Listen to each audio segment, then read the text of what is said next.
چند ایک باتیں میں اس حوالے سے اور عرض کرنا چاہتا ہوں۔ آج اس حوالے سے گفتگو چلتی ہے کہ حضرت سیدنا حسین رضی اللہ تعالیٰ عنہ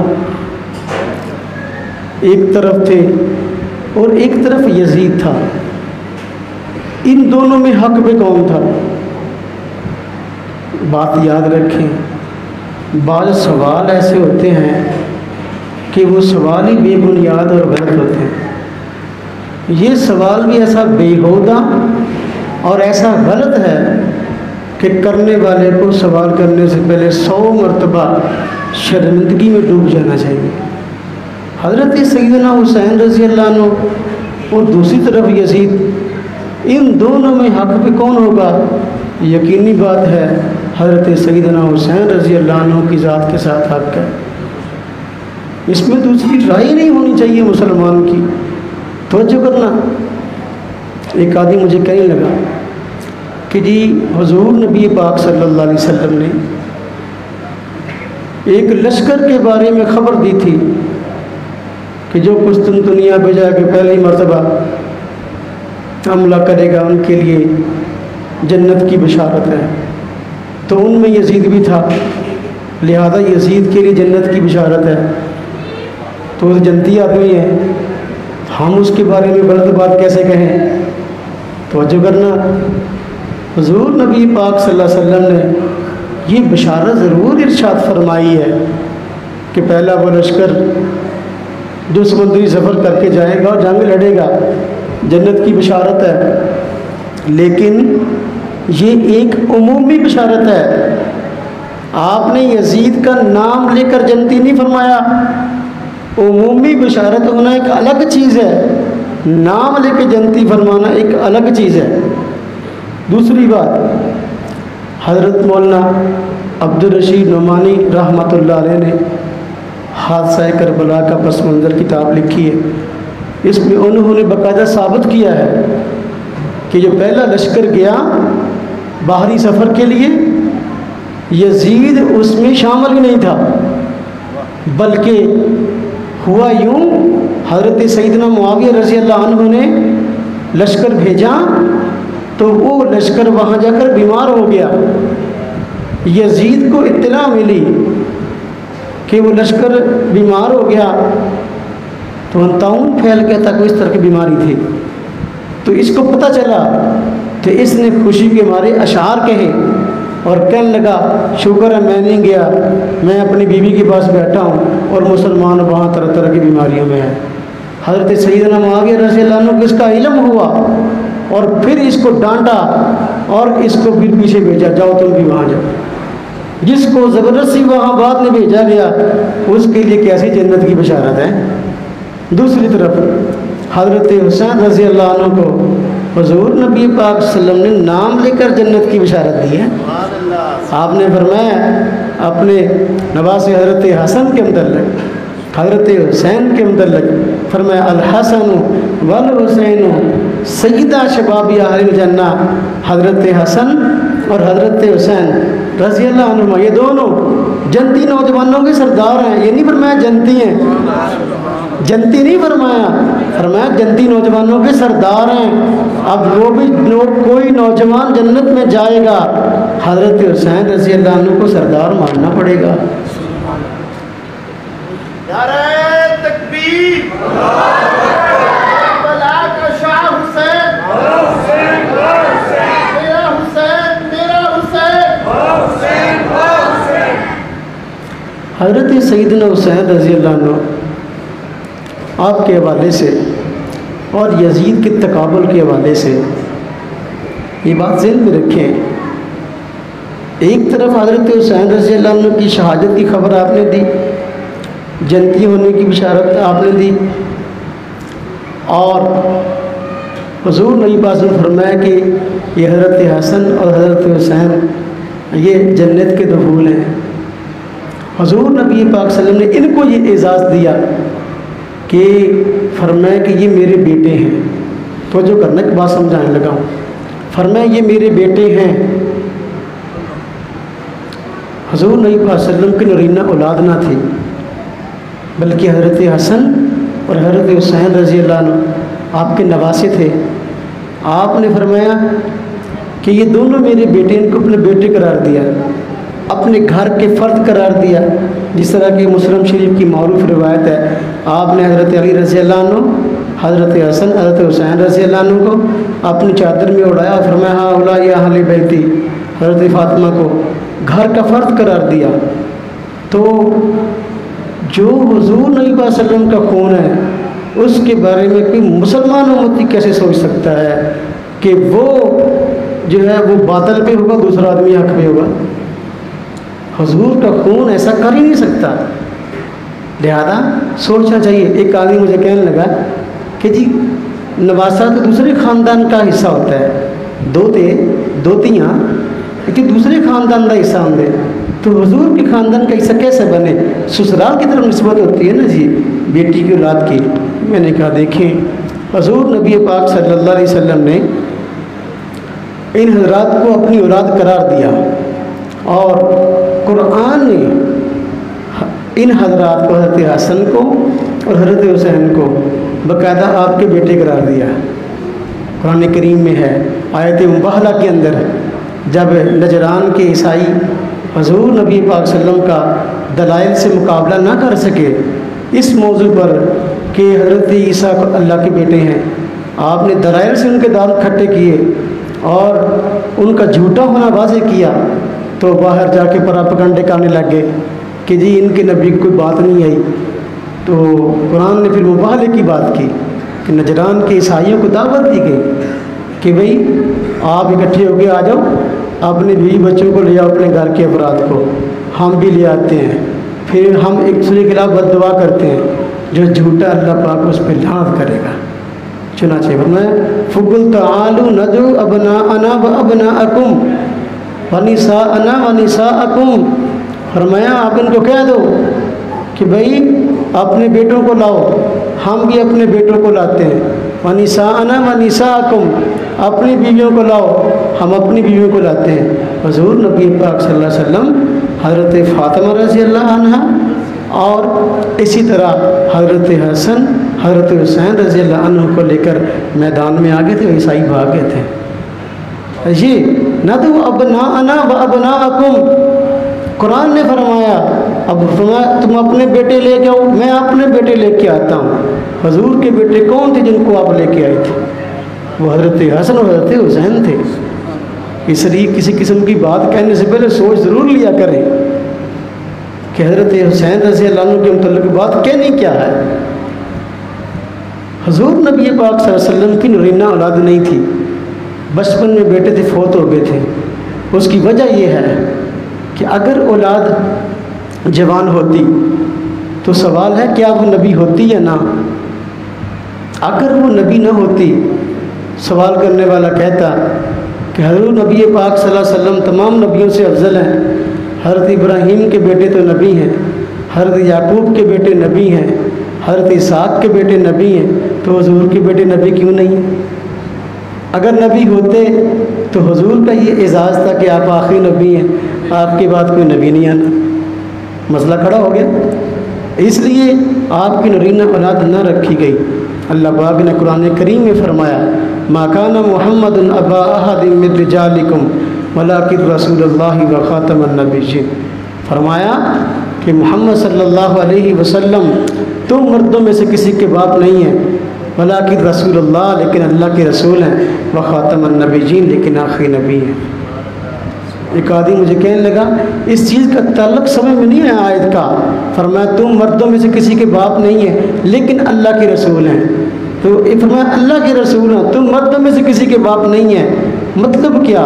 میں نے کہا یہ تو بتا دیا کہ حضور نسبی طور پر حضور کی نرینہ اولاد نہیں ہے، نرینہ اولاد، لیکن جو ہے ولیکن رسول اللہ، حضور نبی پاک صلی اللہ علیہ وسلم روحانی طور پر پوری امت مسلمہ کے باپ ہیں، اس لیے کہ نبی پوری امت کا باپ ہوتا ہے۔ باہر کیا تو یہ حادثہ کربلا یہ مسلمانوں کے لیے واقعی ایک بہت بڑا حادثہ ہے۔ حضور نبی پاک صلی اللہ علیہ وسلم نے یزید کے متعلق صراحتاً حدیث بے شاہ فرمائی ہے، بخاری شریف میں روایت ہے، جو لوگ اس کے قصیدے گاتے ہیں، ان کو ذرا یہ بات سمجھنی چاہیے۔ بخاری شریف میں روایت ہے، حضور نبی پاک صلی اللہ علیہ وسلم فرمایا 60 ہجری کے قریب نوجوان قریش کے چند نوجوانوں کے ہاتھوں فرمایا کہ اسلامی اقتدار کا بیڑا غرق ہوگا۔ 60 ہجری البدایہ والنہایہ میں بھی روایت ہے، کہ تاریخ کی معتبر ترین کتاب ہے، جسے تاریخ ابن کثیر کہتے ہیں، کہ حضور نبی پاک صلی اللہ علیہ وسلم 60 ہجری سے پناہ مانگ کرتے تھے، اور اس روایت کے راوی حضرت ابو ہریرہ رضی اللہ عنہ ہیں، اور وہ پناہ مانگ کرتے تھے کہ 60 ہجری کے جو حکومت آئے گی اس سے اللہ کی پناہ، اور یزید کی حکومت 60 ہجری میں ہی قائم ہوئی ہے۔ بلکہ البدایہ والنہایہ کی ایک روایت میں باقاعدہ یزید کا نام بھی ہے، کہ جس کے ہاتھوں اسلامی اقتدار کی تباہی ہوگی، فرمایا کہ اس کا نام یزید ہوگا۔ لہذا ہم یزید کے محتی نہیں ہیں، توجہ کرنا۔ آخری بات عرض کر کے بات ختم کرتا ہوں۔ آج کل ہمارے دیندار طبقے میں ان دنوں کے اندر یہ باتیں چلتی ہیں کہ یزید کا معاملہ ہے کیا۔ اہل سنت والجماعت کے ہاں ہمیشہ سے یزید فاسق و فاجر رہا ہے۔ اہل سنت کسی دور کے اندر یزید کے وکیل نہیں رہے، بلکہ ہمیشہ یزید کو نفرت کی نگاہ سے دیکھا، اور ہمیشہ حق حضرت حسین رضی اللہ عنہ کے ساتھ بیان کیا۔ اب توجہ کرنا، ہمارے ہاں یہ مسئلہ چلا، بعض لوگوں نے جو ہے نا یزید کی حمایت شروع کی۔ وہ چلا کیسے؟ چلا ایسے کہ یہ اسلام کو نقصان پہنچانے والے دو بڑے فرقے جو ابتداءً آئے، ایک کا نام رافضی ہے اور دوسرے کا نام ناصبی ہے۔ رافضی اور ناصبی یہ دونوں ایک دوسرے کی ضدیں ہیں۔ جو رافضی ہیں یہ نعوذ باللہ من ذالک اہل بیت سے محبت کا عنوان قائم کر کے ایک تو ان کو خدائی تک پہنچا دیتے ہیں، نمبر 2 تمام صحابہ کرام کو سیدنا ابوبکر صدیق سے لے کر آخری صحابی تک سب کو بے ایمان کہتے ہیں، اور سب کو منافق قرار دیتے ہیں۔ جتنی منافقوں والی آیتیں ہیں وہ ساری ان پر فٹ کرتے ہیں۔ یہ رافضی ہیں جو جنہوں نے آج 10 دنوں پر قبضہ کر رکھا ہے۔ یہ 10 دن جو ہے پورے سال کی روٹیاں انہوں نے کمانی ہوتی ہیں، چکر کوئی نہیں ہے، صرف روٹی کا چکر ہے۔ اس کے مد مقابل دوسرا طبقہ ہے جس کو ناصبی کہتے ہیں، اور ناصبی کا نظریہ یہ تھا کہ اہل بیت علیہم الرضوان کو کسی قسم کی فضیلت، کسی قسم کی ان کی عظمت نہ بیان کرنی ہے، نہ کسی فضیلت کو ماننا ہے۔ چنانچہ وہ حضرت سیدنا علی رضی اللہ عنہ کو خلیفہ نہیں مانتے، حضرت حسن رضی اللہ عنہ، حضرت حسین رضی اللہ عنہ کو صحابی نہیں مانتے۔ اور یہ فتنہ پہلے موجود تھا ہمارے ہندوستان پاکستان کے اندر، کچھ عرصہ پہلے آیا۔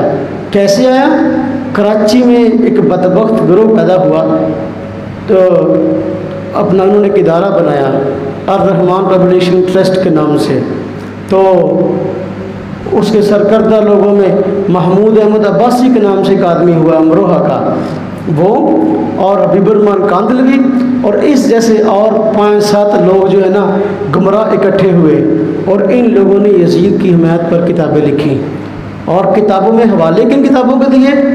حوالے ان کتابوں کے دیے جو کہ مستشرقین نے اسلام کے خلاف لکھی تھی یا اسلامی تاریخ پر لکھی تھی، اور انہوں نے یہاں آ کر حضرت حسین کے مسئلے میں ڈنڈی ماری تھی۔ ان لوگوں نے ان کتابوں سے سارا مواد لے کر کتابیں لکھی۔ یہ اپنا محمود احمد عباسی نے کتاب لکھی خلافت معاویہ اور یزید۔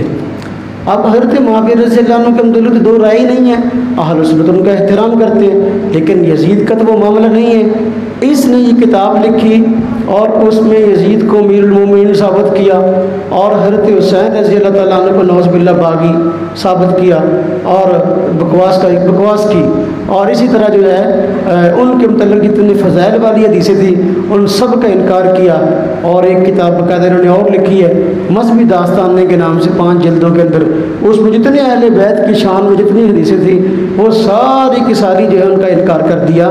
تو یہ طبقہ وجود میں آیا اور انہوں نے آ کر یہاں پاکستان کے اندر یہ بحث چھیڑی کہ یزید بھی امیر المومنین ہے اور یزید جو ہے وہ برحق تھا، حضرت حسین رضی اللہ عنہ غلطی پر تھے۔ ہمارے علماء دیوبند میں کوئی معتبر ایسا عالم دین نہیں ہے جس کو ہم سب اپنا بڑا تسلیم کرتے ہوں اور وہ یزید کا حمایتی ہو، بلکہ جب یہ محمود عباسی کی کتاب چھپی خلافت معاویہ اور یزید، اس کے جواب میں ہمارے دارالعلوم دیوبند کے محترم حضرت مولانا قاری طیب صاحب رحمۃ اللہ علیہ نور اللہ مرکزہ، انہوں نے باقاعدہ اس کے جواب میں کتاب لکھی۔ کتاب کا نام ہے شہید کربلا اور یزید۔ اس کتاب کے شروع میں باقاعدہ لکھا ہے کہ یہ کتاب دارالعلوم دیوبند کی ترجمانی میں اور مسلک علماء دیوبند کی ترجمانی میں حرف آخر ہے۔ اس میں حضرت نے باقاعدہ لکھا ہے یزید فاسق و فاجر ہے، یہ حضرت حسین رضی اللہ عنہ حق پہ ہیں۔ میرے اکابر کا نظریہ چھپا ہوا نہیں ہے بلکہ چھپا ہوا ہے، اور ایک کتاب نہیں درجنوں کتابیں ہمارے اکابر نے لکھی ہیں اور یزید سے اعلان برات کیا ہے۔ دارالعلوم دیوبند کے بانی حضرت مولانا قاسم نانوتوی رحمۃ اللہ علیہ نے باقاعدہ کتاب لکھی ہے حضرت حسین رضی اللہ تعالیٰ عنہ کی شہادت پر، اس میں باقاعدہ یزید کو پلید لکھا ہے۔ اور حضرت مولانا مفتی رشید احمد گنگوئی دارالعلوم دیوبند کے بانیوں میں سے ہیں، یزید کو فاسق و فاجر لکھا ہے۔ حضرت مولانا اشرف علی تھانوی رحمۃ اللہ علیہ ہمارے اکابر میں سے ہیں، یزید کو فاسق و فاجر لکھا ہے۔ مفتی اعظم پاکستان حضرت مولانا مفتی محمد شفیع صاحب رحمۃ اللہ علیہ نے واقعہ کربلا کتاب لکھی ہے، یزید کو فاسق و فاجر لکھا ہے۔ میرے استاد محترم شیخ الاسلام حضرت مولانا مفتی تقی عثمانی صاحب دامت برکاتہ العالیہ نے حضرت امیر معاویہ اور تاریخی حقائق کتاب لکھی ہے اور یزید کو فاسق و فاجر لکھا ہے۔ اور امت مسلمہ کے عظیم رہنما حضرت مولانا قاضی مظہر حسین صاحب نے باقاعدہ اس موضوع پر 2 جلدوں میں کتاب لکھی ہے اور یزیدیوں کو لتاڑا ہے۔ ہمارا حضرت حسین کے ساتھ تعلق ہے، ہمارا یزید کے ساتھ تعلق نہیں ہے۔ حجت اللہ فی الارض حضرت مولانا امین صفدر اکاڑوی رحمۃ اللہ علیہ نے باقاعدہ تجلیات صفدر کے اندر جو ہے اس مسئلے پر وضاحت کی ہے اور یزید کو فاسق و فاجر قرار دیا ہے، اور اہل سنت والجماعت کو ہمیشہ حضرت حسین رضی اللہ تعالیٰ عنہ کا مداح قرار دیا ہے۔ لہذا علماء دیوبند کا موقف یہ ہے اس مسئلے کے اندر کہ حضرت حسین رضی اللہ تعالیٰ عنہ حق پر تھے اور یزید سراسر باطل تھا، وہ خود حکمران بنا، اس کو امت مسلمہ میں جو ہے برسر کردہ حضرات نے یا امت مسلمہ کے بڑے حصے نے اس کو حکمران تسلیم نہیں کیا تھا، بلکہ وہ خود ہی اس معاملے میں چڑھ دوڑا تھا۔ لہذا اس نے وہ ظلم کیے جو کہ واقعی تاریخ اپنی مثال آپ رکھتی ہے۔ یہ بعض لوگ یہ سمجھتے ہیں کہ یزید کے ساتھ مخالفت ہماری صرف اس وجہ سے ہے کہ اس نے حضرت حسین رضی اللہ عنہ اور آپ کے خاندان کے حضرات کو جو ہے شہید کیا۔ اللہ کے بندوں، مدینہ طیبہ پر چڑھائی کروائی اور اس میں ہزاروں صحابہ کرام کو جو ہے شہید کیا گیا۔ مسجد نبوی کے اندر گھوڑے بندھوائے گئے، 3 دن تک مسجد نبوی میں نماز نہیں ہوئی، یہ یزید ہے۔ مکہ مکرمہ پر حملہ کروایا، مکہ مکرمہ میں حضرت عبداللہ بن زبیر سے مقابلہ بازی کی اور حرم کا تقدس پامال کیا، یہ یزید ہے۔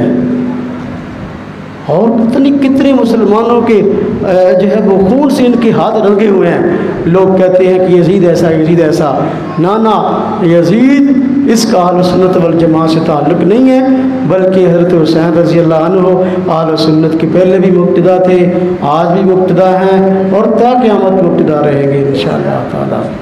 تو باہر کیا میں عرض کر رہا تھا، حضور نبی پاک صلی اللہ علیہ وسلم کی 2 بڑی خواہشیں تھیں۔ ایک میں سے ایک خواہش کو حضرات صحابہ کرام نے پورا کیا اور دوسری خواہش کو اہل بیت علیہم الرضوان نے پورا کیا۔ آپ کی خواہش تھی کہ جس دین کو لے کر آیا ہوں پوری دنیا میں پھیل جائے، چنانچہ اس خواہش کو صحابہ کرام نے پورا کیا۔ آپ کی خواہش تھی اللہ کے راستے میں شہید کیا جاؤں، تو اس خواہش کو جو ہے اہل بیت علیہم الرضوان رمضان نے پورا کیا ہے، اللہ رب العزت ان دونوں حضرات کی قربانیوں قبول فرمائے۔ وآخر دعوانا ان الحمدللہ رب العالمین۔